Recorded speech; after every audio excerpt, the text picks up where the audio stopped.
आज बीडच्या विशेष न्यायालयामध्ये संतोष देशमुख हत्या प्रकरणाची सुनावणी होणार आहे आणि अर्थात या सुनावणीला महत्त्व यासाठी आहे कारण या सुनावणीसाठी विशेष सरकारी वकील उज्ज्वल निकम हे स्वतः न्यायालयामध्ये उपस्थित राहणार आहेत। पहिली सुनावणी असणार आहे। यामध्ये वकिलांच्या आरोपीच्या वकिलाकडनं काही कागदपत्र मागितली जातील, मात्र त्यानंतर होणाऱ्या सुनावणीकडे सगळ्यांचंच लक्ष आहे। माझ्यासोबत धनंजय देशमुख आहेत। तर मागच्या सुनावणीला त्यांना हजर राहायचं होतं। आज तुम्ही या सुनावणीसाठी हजर राहणार आहात। मी बीडला न्यायालयात जाणार आहे, परंतु तिथं वकील साहेबांची भेट होते का, त्यांच्याशी चर्चा होते का, हे महत्त्वाचं आहे। ते आज इथं रात्रीच आलेले आहेत आणि आजची सुनावणी त्यांच्या उपस्थितीमध्ये पार पडणार आहे। आज जास्त काही न होता एक ओळख परेड किंवा जे काही कागदपत्र मागितलेले आहेत त्याविषयी जी पूर्तता आहे ती करण्याची शक्यता आहे आणि पुढील जे काही निर्णय आहेत ते आज होतील।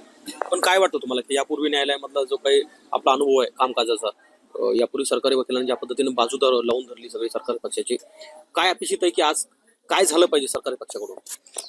नाही, आता आज काय झालं पाहिजे म्हणण्यापेक्षा या संपूर्ण प्रकरणात हे जे सगळे आरोपी आहेत त्या आरोपींना फाशी झाली पाहिजे आणि त्या अनुषंगानं जे सरकारी वकील आहेत, सगळी टीम आहे ती त्याच अनुषंगानं याच्यामध्ये आहे आणि ती शिक्षा होणार।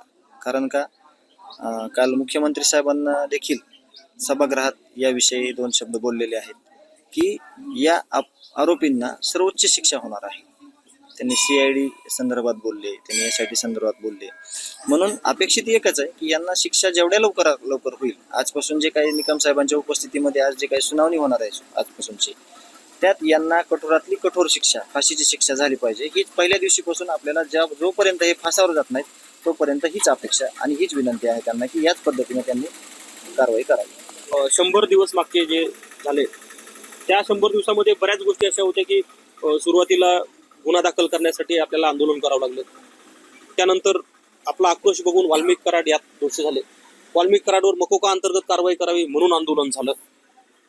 या सगळ्या मोहिमेनंतर असं आता वाटतं का तुम्हाला की हा सगळा खटला फर्स्ट ट्रॅकवर चालवण्यासाठी, म्हणजे याची आश्वासनं तर देण्यात आली, सरकारकडनं झाली, राजकीय नेत्याकडनं झाली, पण त्यासाठी परत वेगळी मागणी करावी लागेल?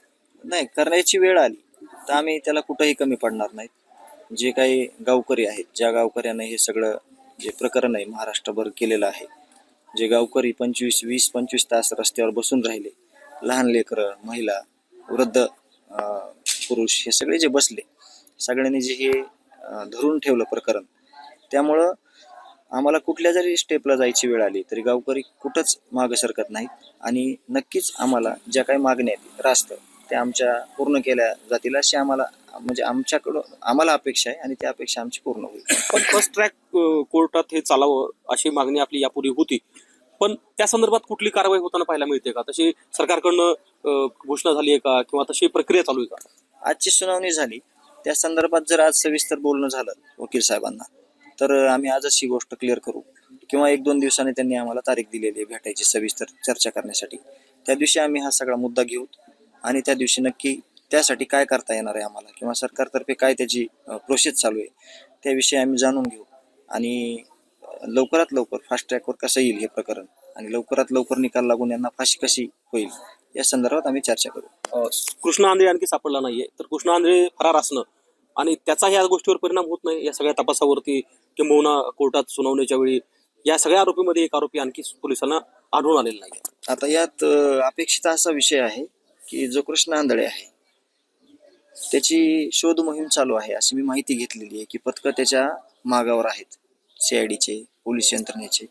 परंतु आता जो ह्या गोष्टीतला दुसरा पार्ट राहिलेला आहे, जी न्यायालयीन समितीची चौकशी चालू झालेली आहे, ती पण आमची विनंती असणार आहे की जसं या पद्धतीनं तपास झालेला आहे या तपासामध्ये आज मी वकील साहेबांची CDR जे निघलेले आहेत सगळ्या लोकांचे या प्रकरणातले, ते CDR आमच्यापर्यंत मिळवण्याची मी विनंती करणार आहे। तसं लिखी त्यांना देणार आहे, आम्हाला CDR मिळाले पाहिजेत। कारण का CDR मध्ये खूप मोठ्या माणसांचे फोन कॉल त्यांच्या अज्ञानात झालेले आहेत, त्यांना अपेक्षाही नसेल की हे प्रकरण महाराष्ट्रात जाणार आहे, हे गावकरी एवढे रस्त्यावर बसणार आहेत 20-25 तास, किंवा त्यांनी त्यांची जी माया आहे त्यांच्याकडे जी काही शक्ती होती त्याचा त्यांनी चुकीचा वापर करून असा गैरसमज करून घेतलाय की आपल्याला ह्याच्यात काहीच होणार नाही। परंतु न्यायालयीन समितीला जे काही कामकाज दिलेलं आहे, जे काही काम करणार आहे त्याच्यामध्ये भरपूर गोष्टी समोर येणार आहेत आणि त्याच्यामुळे आम्ही मागणी करतोय आणि आमच्या इतर मागण्याही. आम्ही शांत नाहीत बसणार थोडं सुद्धा. आमचं रोज सगळं ह्याच्याविषयी आम्ही बोलतो, चर्चा करतो आणि पुढील कसं आपल्याला ह्या केसमध्ये जायचं त्याची चर्चा करतो.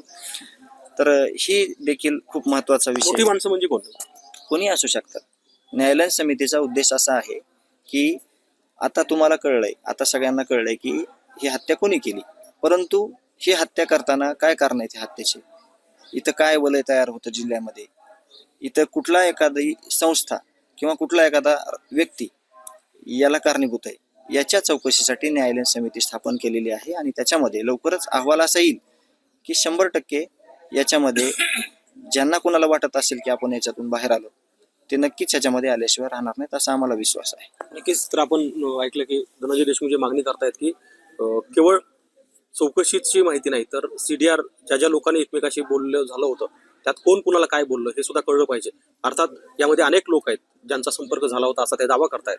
त्यामुळं या सगळ्या प्रक्रियेमध्ये फर्स्ट ट्रॅक कोर्टापर्यंत जर हे प्रकरण गेलं तरच लवकर न्याय मिळू शकेल अशी अपेक्षा सुद्धा धनंजय देशमुख यांनी बोलून दाखवली आहे.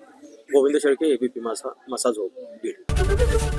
ABP माझा, उघडा डोळे बघा नीट.